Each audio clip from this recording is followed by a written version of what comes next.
Dan kali ini Rizky akan menceritakan kisah tentang Nabi Zulkifli.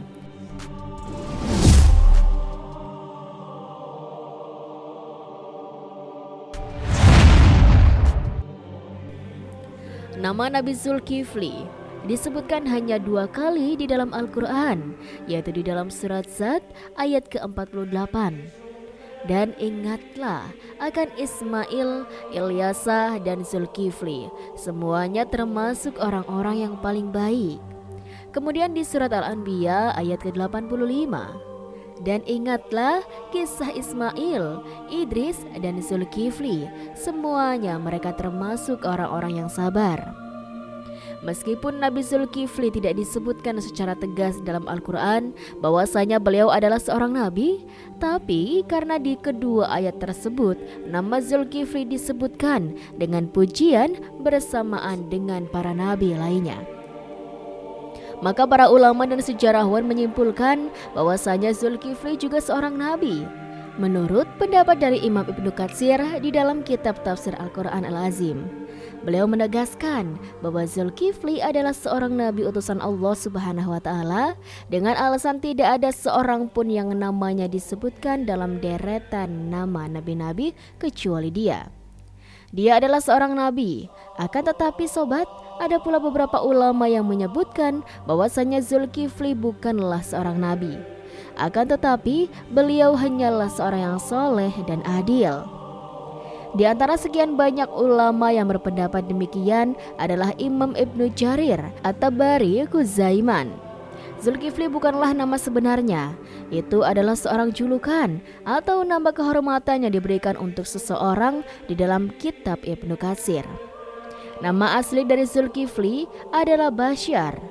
Disebutkan juga bahwa Nabi Zulkifli adalah putra dari Nabi Ayub alaihissalam. Jadi, nasab beliau adalah Basyar bin Ayub.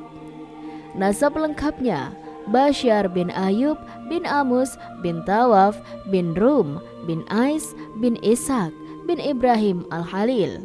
Beliau hidup sekitar abad ke-16 sampai 15 sebelum Masehi dan diutus Allah Subhanahu wa taala kepada suatu kaum yang bernama Amori. Kaum ini adalah bangsa Rum. Mereka tinggal di wilayah sekitar Damaskus dan Yordania. Di sanalah Nabi Zulkifli melanjutkan tugas kenabiannya dari ayahnya, yaitu Nabi Ayub. Ini pendapat dari Imam Ibnu Katsir. Namun para ulama lain ada yang berbeda pendapat tentang kapan masa diutusnya Nabi Zulkifli ini.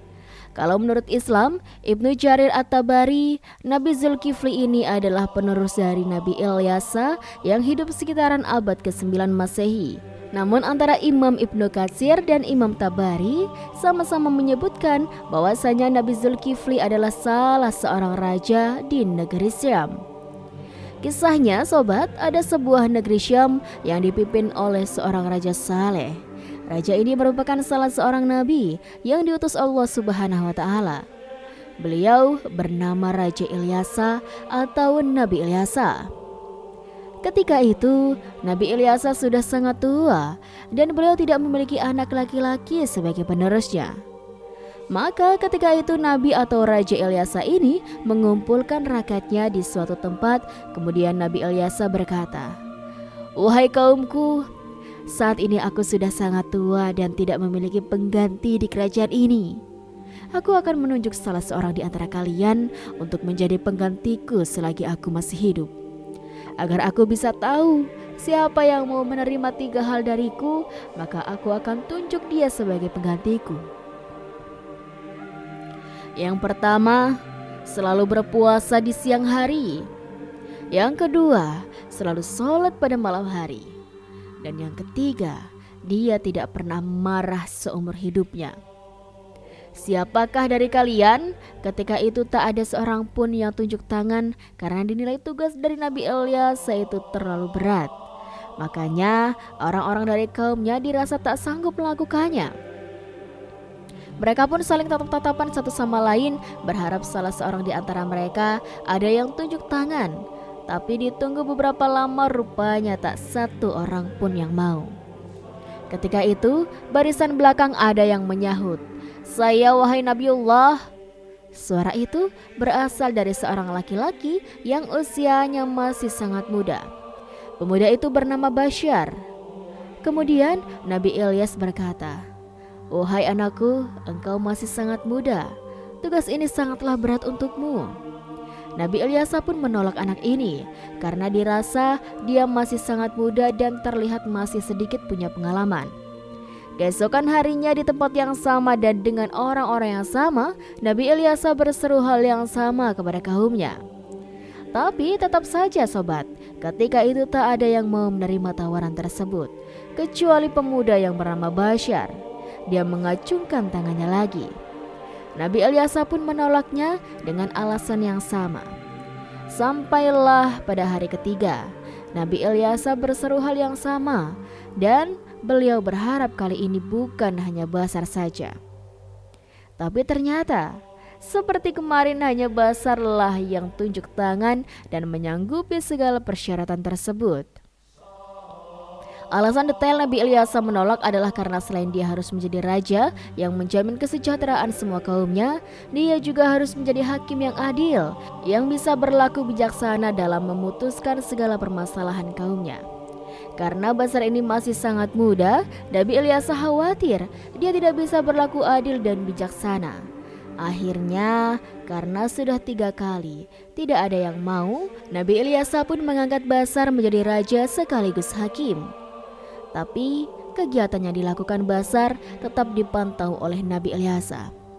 Basyar pun ketika itu mulai menjalani puasa di siang hari dan sholat atau beribadah sampai larut malam. Kemudian sehari-hari dia selalu menahan amarahnya.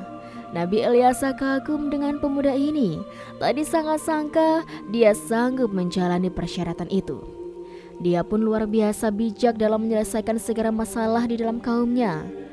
Nabi Ilyas bangga kepada Basyar, dia menepati janji-janjinya. Kemudian Basyar pun diberikan julukan, yaitu Zulkifli, yang artinya sanggup. Karena kesanggupannya menjalankan semua persyaratan, ditambah lagi dia selalu berlaku adil dan bijaksana. Kisah naiknya Zulkifli atau Basyar ini menjadi raja disampaikan oleh Imam Ibnu Katsir di dalam kitabnya yang berjudul Qisasul Anbiya. Hanya saja nama rajanya berbeda, bukan Nabi Ilyas. Di sana dituliskan raja itu bernama Yasa. Lain halnya di dalam kitab Ibnu Jarir, beliau menuliskan raja pada masa itu adalah Nabi Allah Ilyas. Seiring berjalannya waktu, Nabi Ilyas pun meninggal dunia. Dan kini Raja Zulkifli tak ada lagi yang memantau sepeninggal Ilyas. Nabi Zulkifli memimpin negeri Syam dengan sangat baik. Zulkifli sangat mementingkan urusan rakyatnya daripada urusan dirinya dan keluarga. Beliau memegang teguh janjinya untuk selalu berpuasa di siang hari dan beribadah di malam hari. Serta tak pernah sekalipun beliau marah. Zulkifli selalu sabar dalam keadaan apapun. Di sisi lain, iblis melihat kesolehan dan kebaikan dari Nabi Zulkifli dalam memimpin rakyatnya dan juga begitu kuat dia memegang janji. Maka iblis pun tak tinggal diam. Kemudian iblis pun menggoda tentaranya, yaitu syaitan yang sangat kuat untuk menggoda Zulkifli supaya keimanannya luntur. Berkali-kali iblis mengutus syaitan untuk menggoda. Berkali-kali pula mereka gagal dan tak ada satupun setan yang berhasil menggoda Nabi Zulkifli. Akhirnya saat itu iblis berinisiatif untuk turun tangan langsung menggoda Nabi Zulkifli. Iblis pun mulai mencari waktu yang pas untuk menggoda di dalam kerajaan. Raja Zulkifli ini setiap harinya sibuk dengan urusan kerajaannya. Jadi setiap hari jadwal beliau dari pagi sampai siang berangkat ke pengadilan untuk menjadi hakim dan menyelesaikan masalah-masalah rakyatnya. Beliau lakukan selama dalam posisi berpuasa. Setiap hari beliau mengambil jam istirahat untuk tidur siang. Kemudian persidangan dilanjutkan kembali setelah beliau tidur. Persidangan dilanjut sampai sore. Malam harinya beliau beribadah dan berdoa sampai larut malam. Besok paginya beliau ke persidangan lagi. Begitulah kegiatan beliau lakukan setiap harinya. Nabi Zulkifli benar-benar figur seorang raja yang memuliakan seluruh rakyatnya, hingga iblis melihat peluang untuk bisa menggoda Nabi Zulkifli. Ketika itu, iblis hendak membuat Nabi Zulkifli marah dan melanggar janjinya kepada Nabi Ilyasa untuk tidak boleh marah. Akhirnya pada suatu hari, iblis datang menemui Zulkifli dalam bentuk orang tua renta dan miskin. Kala itu, iblis datang ketika Nabi Zulkifli sedang tidur siang. Entah mengapa sang raja merasa sangat lelah ketika di jam istirahatnya. Baru saja Zulkifli hampir terlelap di kamarnya, iblis yang menyerupai kakek tua datang dan mengetuk pintu kamarnya. Dari dalam kamar, Nabi Zulkifli bertanya, "Siapakah itu?" Kemudian iblis menjawab, "Aku orang tua yang teraniaya." Nabi Zulkifli pun bangun dari tempat tidurnya. Kemudian beliau membukakan pintu. Kemudian iblis menceritakan permasalahannya dengan mengarang cerita. Dia bilang ke Nabi kalau iblis dan kaumnya terlibat permusuhan. Mereka memperlakukan iblis semena-mena padaku. Iblis terus bercerita panjang lebar hingga waktu istirahat Nabi Zulkifli pun habis. Sang raja yang sudah terlihat sangat kelelahan tidak jadi istirahat pada siang hari karena diganggu oleh iblis yang menyamar sebagai kakek-kakek. Dan tibalah waktunya Nabi Zulkifli untuk kembali ke tempat persidangan melanjutkan menyelesaikan permasalahan kaumnya. Kemudian Nabi berkata pada kakek jelmaan iblis, "Wahai paman, engkau bisa meneruskan ceritamu nanti karena sekarang aku harus ke tempat persidangan. Datanglah ke sana sore ini, aku akan membantu menyelesaikan masalahmu." Di sana Zulkifli pun kembali ke tempat persidangan dan meneruskan menjadi hakim. Pada hari itu setelah tiba waktu sore, Zulkifli melihat ke sana kemari di tempat persidangan itu. Beliau tak melihat kakek tua tadi. Di sana lalu ditunggunya sampai gelap. Tapi kakek tua itu tak kunjung datang menemuinya di ruang persidangan. Nabi Zulkifli pun pulang ke rumahnya. Beliau berpikir mungkin besok pagi kakek tua itu akan datang ke majelisnya. Sobat, keesokan harinya, Nabi Zulkifli seperti biasanya duduk di persidangan menjadi hakim yang adil untuk menyelesaikan permasalahan kaumnya. Ditunggunya sampai siang, kakek tua tersebut tak kunjung datang. Maka tibalah waktu di mana Zulkifli harus beristirahat. Beliau menutup sementara majelisnya untuk beristirahat siang di rumahnya. Saat baru saja tertidur, iblis yang kemarin datang lagi mengetuk pintu. Ketika pintu dibuka, rupanya yang datang kakek-kakek yang kemarin. Nabi Zulkifli pun menyuruh tamunya masuk dengan suara yang lembut. Kemudian Nabi Zulkifli berkata kepada kakek ini, "Wahai paman, bukankah sudah kukatakan padamu kemarin, datanglah ketika aku sedang di persidangan, maka aku akan menyelesaikan masalahmu di sana." Lalu iblis kembali mengarang cerita dengan bercerita panjang lebar kepada Nabi Zulkifli hingga waktu istirahat Nabi Zulkifli pun habis. Sudah 2 hari jam istirahat beliau diganggu. Kemudian Nabi Zulkifli berkata kepada kakek ini, "Wahai paman, datanglah ke majelisku sore ini. Aku akan menunggumu di sana dan menyelesaikan masalahmu." Kakek jelmaan iblis itu pun pergi. Nabi Zulkifli kembali ke tempat persidangannya. Beliau terlihat lelah dan sangat mengantuk karena tak sempat istirahat. Lalu datanglah waktu sore. Dilihatnya ke sana kemari, kakek tua itu tak datang juga. Nabi Zulkifli memohon perlindungannya kepada Allah Subhanahu wa Ta'ala untuk menyabarkan hatinya supaya beliau tidak marah ketika itu. Di hari yang ketiga, ketika tiba waktu istirahat, sang Raja Zulkifli pun langsung cepat-cepat pulang. Hari itu betul-betul beliau sangat kelelahan, bahkan jauh lebih lelah daripada kemarin. Sebelum beliau istirahat tidur siang, beliau menyampaikan pesan kepada pengawal dan salah seorang keluarganya. "Jangan kalian biarkan seorang pun datang mendekati pintu ini. Aku mau tidur, hari ini aku lelah sekali." Baru saja Zulkifli tidur, iblis yang menjelma kakek-kakek tua yang sama datang lagi hendak mengetuk pintu. Namun ketika itu kakek ini dihadang oleh penjaga pintu. "Hai paman, raja sedang istirahat.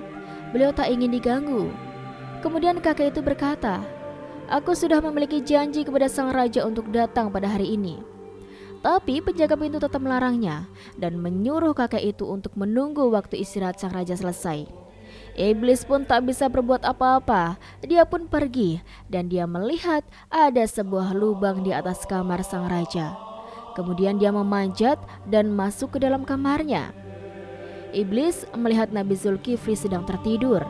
Iblis hendak membuat Nabi Zulkifli marah, maka dia pun membangunkan tidur sang raja Zulkifli dan beliau pun terbangun dan mengatakan, "Paman, apa yang kau lakukan di kamarku? Bukankah aku telah menyuruhmu untuk menemuiku di persidangan?" Ketika itu sobat, hampir saja Nabi Zulkifli marah, tapi beliau sekuat tenaga menahan amarahnya. Iblis yang melihat Nabi Zulkifli tidak marah, akhirnya dia merasa putus asa. Kemudian iblis berkata, "Wahai raja, coba lihat aku. Apakah engkau tidak mengenali siapa aku?" Zulkifli pun memperhatikan lebih jelas. Kakek itu kemudian berkata, "Engkau pasti adalah musuh Allah." Kakek ini menjawab, "Ya, benar. Engkau membuatku tak berdaya dalam segala hal. Akhirnya aku melakukan ini semua untuk membuatmu marah yang akan bisa membatalkan janjimu." Kemudian iblis pun pergi dan dia gagal untuk membuat Zulkifli marah. Sobat, selama memimpin kerajaannya, Nabi Zulkifli tidak selalu hidup bahagia dan sejahtera. Bahkan beliau kerap kali mendapat banyak cobaan dari Allah Subhanahu wa taala. Salah satunya adalah cobaan yang berasal dari kaumnya. Beberapa orang kaumnya ketika itu mencoba menentang dan memberontak pada kekuasaannya, hingga orang-orang tersebut berniat menghancurkan kerajaan Nabi Zulkifli. Mereka berharap Nabi Zulkifli turun dari jabatannya sebagai raja. Akhirnya Nabi Zulkifli memerintahkan kepada kaum yang mendukungnya untuk ikut berperang melawan kalangan pemberontak. Walaupun sebagian besar dari kaumnya tak mau ikut dalam peperangan, alasannya adalah karena mereka takut mati di medan perang. Karena alasan inilah, pasukan yang dimiliki Nabi Zulkifli jumlahnya sangat amat sedikit, dan jika dipaksa berperang melawan pemberontak, dipastikan Nabi Zulkifli akan kalah. Ketika itu, kaumnya yang tak mau ikut berperang memberikan syarat yang terbilang mustahil, yaitu agar saat bertempur mereka ada jaminan akan tetap hidup dan tidak terbunuh sama sekali di medan peperangan. Lalu Nabi Zulkifli pun berdoa dan memohon pertolongan kepada Allah Subhanahu wa taala. Beliau mendoakan agar segenap kaumnya diberikan keselamatan saat melawan para pemberontak. Tentu saja sobat, doa dari seorang nabi pasti diijabah oleh Allah Subhanahu wa taala. Pecahlah pertempuran antara pasukan Nabi Zulkifli yang terdiri dari pasukan rakyat jelata melawan pasukan pemberontak. Pertempuran ini terjadi cukup sengit dan di pertempuran ini Allah Subhanahu wa taala kabulkan doa dari Nabi Zulkifli. Tak ada satupun anggota pasukan yang tewas dalam pertempuran ini, sekaligus menghasilkan kemenangan. Nabi Zulkifli dan pasukannya, menurut dari para ulama, selain kesabarannya yang luar biasa, doanya atas peperangan tersebut diabadikan menjadi salah satu mukjizat dari Nabi Zulkifli alaihissalam. Beberapa waktu setelah perang tersebut, kondisi kerajaan Nabi Zulkifli sangat tentram dan sejahtera. Terlebih lagi dipimpin oleh seorang raja yang adil dan bijaksana, serta rajanya hidup dalam kesederhanaan dan lebih mementingkan kesejahteraan rakyatnya. Di dalam kitab tafsir Imam At-Tabari yang meyakini Nabi Zulkifli adalah penerus dari Nabi Ilyasa, tapi ada pula sebagian ulama lain yang beranggapan bahwasanya Nabi Zulkifli ini adalah orang yang sama dengan Nabi Yehezkiel atau Nabi Hizkil. Karena Nabi Yehezkiel meninggal di Babilonia dan dimakamkan di sebuah tempat yang tempat tersebut bernama Al-Kifel di kawasan Irak. Abdullah Yusuf Ali dalam Dohali Quran yang menyebutkan bahwa kitab Kifli adalah bentuk Arab dari Yehezkiel yang berbahasa Ibrani. Sehingga menurut pendapat ini Zulkifli bukanlah julukan, melainkan nama asli, terlepas apakah pendapat ini benar atau tidak. Menurut para ulama seperti Ibnu Katsir, Ibnu Ishaq, dan Ibnu Qutaibah, memandang Yehezkiel sebagai Nabi Allah. Bahkan Ibnu Katsir dalam kitabnya mengisahkan kisah Nabi Zulkifli dan Nabi Yehezkiel dalam dua cerita yang berbeda. Artinya kisah Nabi Zulkifli sendiri dan kisahnya. Sobat, di sini Rizky akan membahas tentang perdebatan panjang yang menyebutkan bahwasanya Zulkifli adalah sosok buta Siddhartha Gautama, seorang tokoh yang diyakini sebagai pendiri dari agama Buddha Siddhartha Gautama. Diperkirakan hidup pada antara abad ke-6 sampai 4 sebelum Masehi. Ada yang berpendapat Buddha itu adalah Nabi Zulkifli. Ada pula yang mengatakan dia adalah Nabi Idris, dan bahkan ada yang berpendapat juga bahwa Buddha adalah Nabi Khidir. Pendapat ini didasari karena kata kifel dianggap bentuk Arab dari kata kapil, kependekan dari Kapilawatus, yang merupakan ibu kota Zakia dan tempat tinggal Siddhartha Gautama sebelum dia meninggalkan istana. Anggapan bahwasanya sosok Buddha adalah Zulkifli diantaranya disebutkan oleh Hamid Abdul Qadir dalam karyanya Buddha the Great, His Life and Philosophy. Beliau menyimpulkan prinsip-prinsip hidup yang dijalankan Nabi Zulkifli memiliki persamaan dengan filosofi hidup yang diajarkan Siddhartha Gautama. Pendapat ini diperkuat juga oleh seorang ahli tafsir yang bernama Al-Qasimi yang menafsirkan surat At-Tin. Demi buah tin dan buah zaitun, demi gunung Sinai dan demi negeri Mekah yang aman, ini sungguh kami telah menciptakan manusia dalam bentuk sebaik-baiknya. Tafsir ayat ini menurut Al-Qasimi, pertama Allah Subhanahu wa taala bersumpah dengan pohon At-Tin, tempat Buddha mendapat wahyu dan menjadi rasul. Lalu dari situlah lahir agama Buddha. Ayat kedua, Allah Subhanahu wa taala bersumpah dengan pohon Ajaibtu, yaitu tempat Isa diangkat menjadi nabi dan rasul. Maka lahirlah agama Kristen.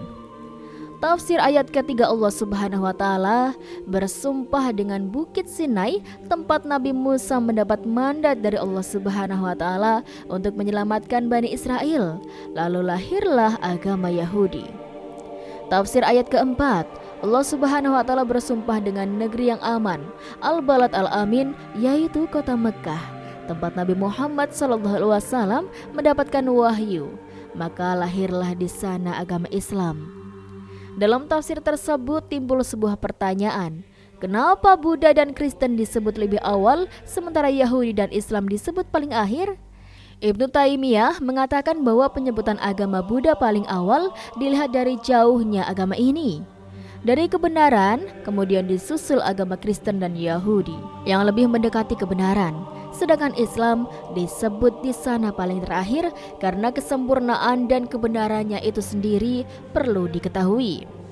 Ibnu Taimiyah merupakan ilmuwan yang memiliki cakrawala yang begitu luas kritikannya terhadap tokoh-tokoh filsafat, kalam fikih, tasawuf, sejarah dan ulasannya mengenai agama lain. Tentunya lahir dari sumber bacaannya yang melimpah. Tapi ada pendapat lain yang mengatakan bahwasanya Buddha dihubungkan dengan Nabi Khidir. Terdapat dalam Al-Miral wa An-Nihal yang ditulis oleh ulama yang bernama Ashal Rastani.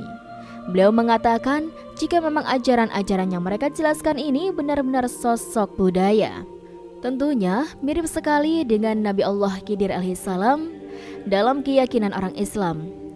Sobat, yang menyatakan bahwasanya Buddha adalah Nabi Idris adalah karena keduanya memiliki banyak kesamaan.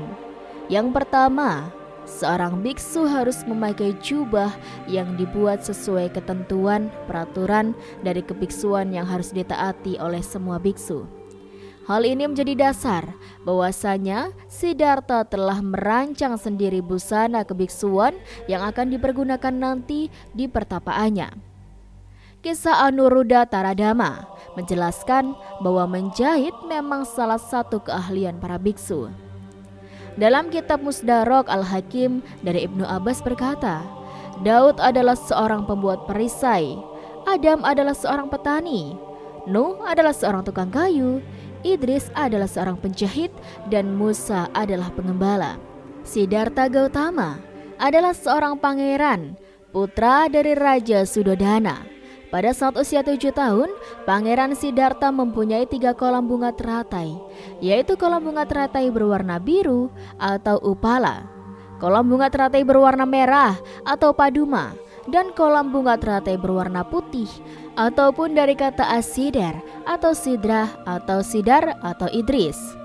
Merujuk pada arti atau makna bunga teratai ini merupakan hal yang patut dipertimbangkan lebih lanjut, ditambah lagi kisah Sang Buddha yang menemui kesempurnaannya menuju para nirwana sama persis dengan apa yang dialami oleh Nabi Idris, yaitu mencapai jannahnya Allah Subhanahu wa Ta'ala tanpa melalui kematian terlebih dahulu.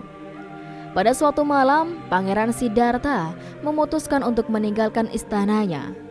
Kemudian dia bertekad untuk menjalani hidup sebagai pertapa, dan tepat pada usia 40 tahun beliau diangkat menjadi seorang nabi sebagaimana lazimnya nabi-nabi yang lainnya dalam Islam. Buddha Gautama juga meramalkan kehadiran Nabi Muhammad SAW dengan menyebutnya sebagai Buddha Maitreya. Aku bukanlah satu-satunya Buddha. Selepas aku akan lahir, seorang Buddha lagi dikenal dengan nama Maitreya. Dia akan memiliki banyak sifat-sifat mulia. Seorang sejarawan Muslim yang bernama Al-Biruni pernah tinggal selama bertahun-tahun di India. Kemudian beliau menuliskan sebuah kitab yang dinamakan Al-Hind. Di dalam kitabnya tersebut, beliau mengatakan bahwa para penganut Buddha di India tidak pernah mengakui Buddha sebagai Tuhan. Mereka hanya berkeyakinan bahwasanya Buddha adalah seorang nabi. Subhanallah, itulah kisah yang bisa Rizky sampaikan sobat. Bagaimana menurut kalian? Silahkan tuliskan pendapat kalian di kolom komentar ya. Terima kasih sudah menonton video ini sampai akhir, dan nantikan video-video lainnya dari Rizky ya sobat. Rizky pamit undur diri, sekian dari Rizky. Wassalamualaikum warahmatullahi wabarakatuh.